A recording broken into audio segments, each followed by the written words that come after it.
Selat Malaka, jalur laut yang menghubungkan timur dan barat, menjadi saksi perdagangan rempah-rempah yang mengubah dunia. Sejak abad ke-7, pedagang Arab dan Persia membawa sutra, kemenyan, serta agama Islam ke Nusantara, membangun hubungan erat dengan kerajaan lokal. Bagaimana sih kisah epik dari Selat Malaka ini? Ayo kita gaskan!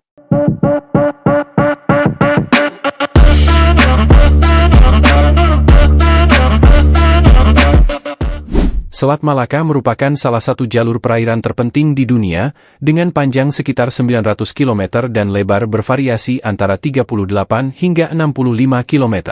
Secara geografis, selat ini memisahkan semenanjung Malaya dengan Pulau Sumatera.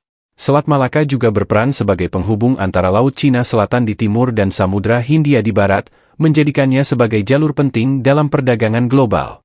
Dari dulu hingga kini, posisi strategisnya telah membuat Selat Malaka menjadi pintu gerbang antara dunia barat dan timur. Jalur ini memungkinkan kapal-kapal dari Timur Tengah, Eropa, dan Afrika untuk berdagang dengan negara-negara Asia, khususnya Nusantara, Tiongkok, dan India. Pada abad ke-7 hingga ke-13, Selat Malaka menjadi bagian dari Kerajaan Maritim Sriwijaya yang berbasis di Sumatera. Kerajaan Sriwijaya tumbuh kuat melalui kontrol penuh atas Selat Malaka dan jalur pelayaran yang menghubungkan India dan Tiongkok. Mereka menjadikan selat ini sebagai jalur perdagangan rempah-rempah, emas, sutra, serta gading, dengan kapal-kapal dari seluruh dunia yang lalu lalang. Sriwijaya bukan hanya pusat perdagangan, tetapi juga menjadi pusat pembelajaran agama Buddha. Banyak biksu dari India dan Tiongkok, seperti Ising, singgah di Sriwijaya dalam perjalanan mereka menuju India untuk belajar di Nalanda, universitas Buddha terkenal pada masa itu. Pada abad ke-10 hingga ke-13, pedagang Muslim dari Timur Tengah mulai berdatangan melalui Selat Malaka, membawa serta barang-barang berharga seperti kemenyan, kain sutra, dan rempah-rempah dari Arab dan Persia. Namun, lebih dari sekadar barang, mereka juga membawa agama Islam. Perdagangan yang melibatkan para pedagang Arab dan Gujarat ini tidak hanya bersifat ekonomi, tetapi juga budaya. Banyak kerajaan di Nusantara yang mulai mengadopsi Islam sebagai agama resmi mereka, termasuk Kesultanan Samudra Pasai dan Malaka. Malaka, yang berdiri pada abad ke-15, menjadi pusat penting bagi penyebaran Islam di kawasan ini dan memainkan peran besar dalam memperkuat jalur perdagangan antara Arab, India, dan Nusantara. Kehadiran pedagang dari Timur Tengah di Nusantara bermula sejak awal abad ke-7, ketika jalur perdagangan laut di Asia Tenggara mulai dikenal secara global sebagai salah satu rute strategis untuk menghubungkan Asia dan Timur Tengah dengan Tiongkok dan India. Para pedagang Arab dan Persia mulai menavigasi perairan Laut Merah, Teluk Persia, hingga mencapai pantai Asia Tenggara melalui Selat Malaka. Barang-barang yang diperdagangkan oleh mereka antara lain, kain sutra, rempah-rempah, kemenyan, gaharu, perhiasan logam, dan manik-manik. Sebaliknya, mereka membawa hasil-hasil alam dari Nusantara kembali ke pasar Arab dan Persia. Rempah-rempah, kayu-kayu langka, serta hasil hutan lainnya sangat diminati di Timur Tengah karena kegunaannya yang luas dalam pengobatan, masakan, dan ritual keagamaan.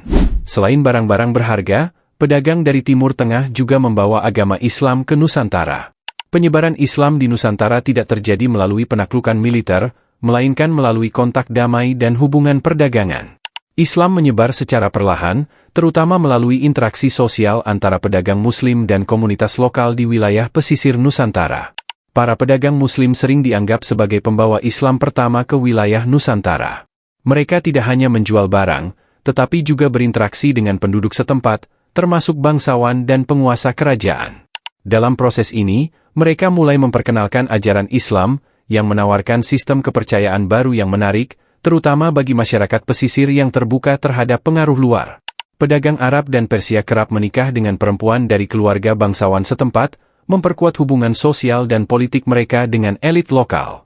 Perkawinan ini membantu penyebaran Islam lebih luas di kalangan elit Nusantara, karena bangsawan yang menikahi pedagang Muslim seringkali memilih untuk memeluk Islam. Agama ini pun mulai menyebar ke lapisan masyarakat yang lebih luas. Kota-kota pelabuhan utama seperti Pasai, Malaka, dan Aceh menjadi pusat perdagangan dan penyebaran Islam. Di tempat-tempat ini, terbentuk komunitas Muslim yang kuat, yang terdiri dari pedagang Arab, Persia, India, dan penduduk lokal yang telah memeluk Islam. Kota-kota ini menjadi titik penting dalam penyebaran agama Islam ke seluruh Nusantara, sekaligus pusat perdagangan internasional. Pada abad ke-13, kerajaan-kerajaan lokal di Nusantara mulai mengadopsi Islam secara resmi. Kesultanan Samudra Pasai di Sumatera adalah salah satu kerajaan Islam pertama di wilayah ini. Kesultanan ini tumbuh kuat berkat lokasinya yang strategis di Selat Malaka, jalur utama perdagangan rempah-rempah antara Nusantara, India, dan Timur Tengah. Rempah-rempah dari Samudra Pasai sangat diminati di dunia Arab dan Persia. Hubungan perdagangan yang kuat ini memperkuat pengaruh Islam di kerajaan tersebut, dan Samudra Pasai menjadi pusat pendidikan dan dakwah Islam di Nusantara. Kesultanan ini memiliki hubungan diplomatik yang kuat dengan penguasa Muslim di Timur Tengah, seperti Mamluk di Mesir dan dinasti-dinasti di Persia.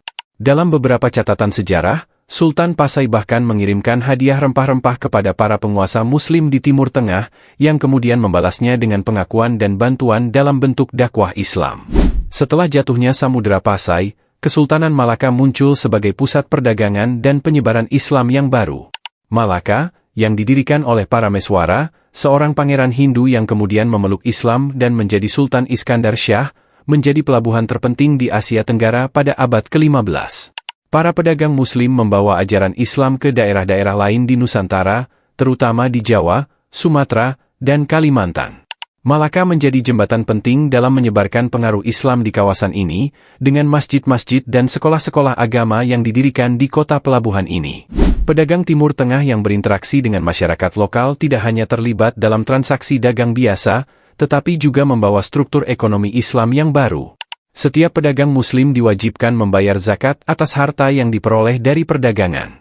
Sistem ini tidak hanya berfungsi sebagai kewajiban keagamaan, tetapi juga membantu meningkatkan perekonomian masyarakat melalui redistribusi kekayaan kepada yang membutuhkan. Pedagang Arab memperkenalkan berbagai jenis akad atau perjanjian yang etis dalam Islam, seperti murabahah, yaitu jual beli dengan margin keuntungan yang disepakati, dan ijarah atau sewa-menyewa.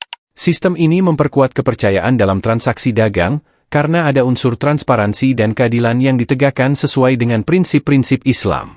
Dalam hukum, banyak kerajaan Islam di Nusantara yang mulai mengadopsi hukum syariah, terutama dalam masalah-masalah dagang dan perkawinan. Fakta ini menciptakan sistem hukum yang lebih terstruktur di kawasan ini dan menjadikan Islam sebagai landasan moral dan etis dalam kehidupan sehari-hari masyarakat Nusantara. Pada tahun 1511, Portugis yang telah mencapai India di bawah pimpinan Vasco da Gama, mendapati Malaka sebagai pusat perdagangan yang kaya.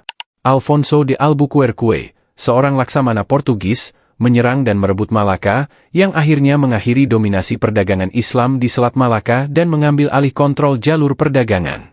Portugis berusaha memonopoli perdagangan rempah-rempah dari Nusantara dan mengendalikan aliran barang-barang berharga yang keluar dari Asia Tenggara.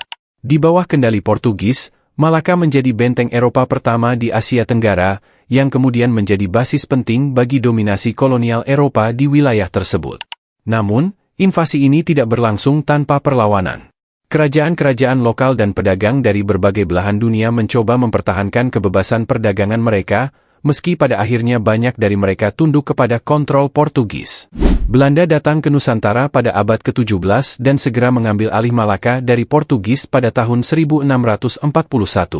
Dengan didirikannya VOC, Belanda berhasil memonopoli perdagangan di Selat Malaka dan menjadikannya sebagai pusat perdagangan internasional. VOC memperluas kendali mereka ke seluruh Nusantara, menciptakan sistem perdagangan rempah-rempah yang terstruktur dan mengendalikan harga komoditas di pasar dunia. Selat Malaka kembali menjadi jalur yang sibuk, dengan kapal-kapal Belanda yang membawa rempah-rempah seperti lada, pala, dan cengkeh dari Kepulauan Maluku menuju pasar Eropa. Belanda juga mendirikan berbagai benteng di sekitar Selat Malaka untuk mengamankan jalur ini dari ancaman bajak laut dan kekuatan kolonial lainnya. Setelah dominasi VOC mulai menurun di akhir abad ke-18, Inggris mulai meningkatkan kehadiran mereka di Asia Tenggara. Melalui Perjanjian London pada tahun 1824, Inggris mendapatkan kontrol penuh atas Malaka, dan mereka mendirikan Singapura sebagai pusat perdagangan baru di kawasan ini. Singapura tumbuh dengan cepat sebagai pelabuhan internasional, berkat lokasinya yang strategis di jalur Selat Malaka. Pelabuhan ini menghubungkan Asia Tenggara dengan dunia internasional, terutama dengan India dan Tiongkok, dua pasar utama bagi Inggris.